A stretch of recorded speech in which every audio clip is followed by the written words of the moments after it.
नमस्कार, स्वागत है आप सभी का फंडामेंटल स्टडी में, जिसमें बात करेंगे आज हम नर्मदा सोन घाटी के बारे में।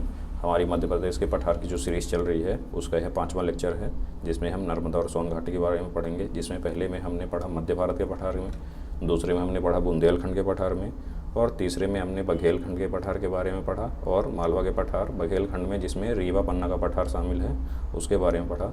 और आज हम बात करेंगे नर्मदा सोन घाटी के बारे में।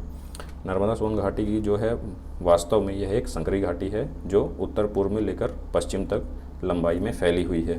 साथ ही बात करें इसमें नर्मदा घाटी जो है वो भारत में सबसे बड़ी रिफ्ट वैली है। नर्मदा जो नदी है भारत की सबसे बड़ी रिफ्ट वैली रिवर है, साथ ही अधिक लंबी और चौड़ी है। जबकि सोन नदी जो है, सोन घाटी जो है वह एक संकरी घाटी है, मतलब कंजेस्टेड।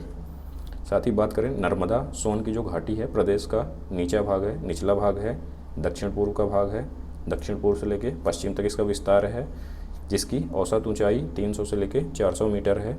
साथ ही बात करें दक्कन ट्रैप के सैल से निर्मित यह पठार मध्य प्रदेश के पश्चिम क्षेत्र में उत्तर पूर्व के भाग तक नर्मदा सोन नदी की संकरी घाटी के मध्य स्थित है।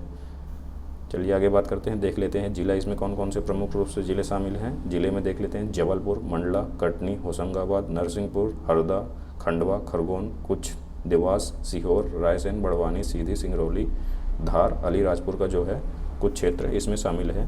जिसमें देख लेते हैं यह जबलपुर, कटनी, दमोह और होशंगाबाद, यहाँ तक बड़वानी तक, खरगोन, खंडवा जो है, हरदा, होशंगाबाद, बैतूल का यह क्षेत्र शामिल है।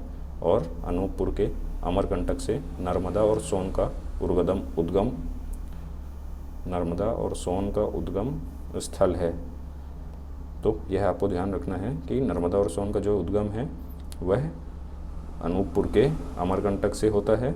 साथ ही जो सोन नदी है वह गंगा की सहायक नदी है, गंगा में जाके प्रयागराज में इलाहाबाद में मिलती है। और साथ ही जो सोन नदी है, यह सोन नदी आकर के यहाँ पे खंभात की खाड़ी में, गुजरात में, अरब सागर में अपना जल प्रवाहित करती है। तो यह आपको ध्यान रखना है। चलिए आगे बात करते हैं। क्षेत्रफल की बात करें तो 86,000 वर्ग किलोमीटर है, जिसका प्रतिशत कुल क्षेत्रफल का राज्य के 27.89 है। यह मध्य प्रदेश का दूसरा सबसे बड़ा पठार जो है यह नर्मदा सोन घाटी है, जो इसका क्षेत्रफल सबसे अधिक घेरे हुए है। प्रथम में जो है मालवा का पठार है। जलवायु की बात करें तो इसमें मानसूनी प्रकार की जलवायु पाई जाती है, जिसमें गर्मी में अधिक गर्मी तथा ठंडी में साधारण ठंडी पाई जाती है।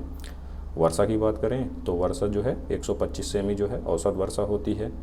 और इस पठार के मिट्टी की बात करें तो मिट्टी में इसमें गहरी काली मिट्टी पाई जाती है, जिसमें गेहूँ उत्पादन और सोयाबीन का उत्पादन, कपास का उत्पादन प्रमुख रूप से किया जाता है। नदियाँ हो गई, नर्मदा सोन घाटी का क्षेत्र जो है, नदियाँ सोन, तवा, नर्मदा शामिल हैं। सोन नदी जैसे कि मैंने बताया आपको अनूपपुर के अमरकंटक से निकलती है, और साथ ही नर्मदा भी अनूपपुर के अमरकंटक से निकलती है। और जो तवा नदी है वह होशंगाबाद से निकलती है। बात करते हैं आगे। तो फसल की बात करें तो कृषि की दृष्टि से संपन्न क्षेत्र है, जिसमें गेहूं का उत्पादन मैंने बताया है, गेहूं का उत्पादन प्रमुख रूप से किया जाता है। साथ ही चावल, कपास, मूंगफली, सोयाबीन, अन्य फसलें भी उपजाई जाती हैं।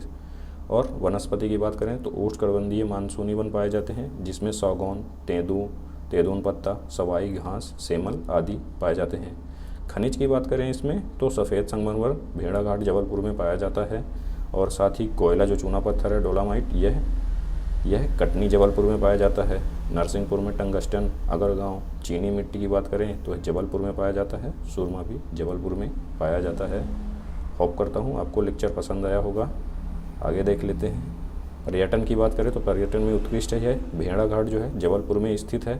साथ ही ओंकारेश्वर ज्योतिर्लिंग जो है यह खंडवा में स्थित है। और महेश्वर में खरगोन, जैसे कि देख सकते हैं आप, ये भेड़ाघाट है और यह महेश्वर।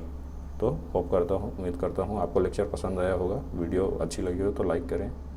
धन्यवाद।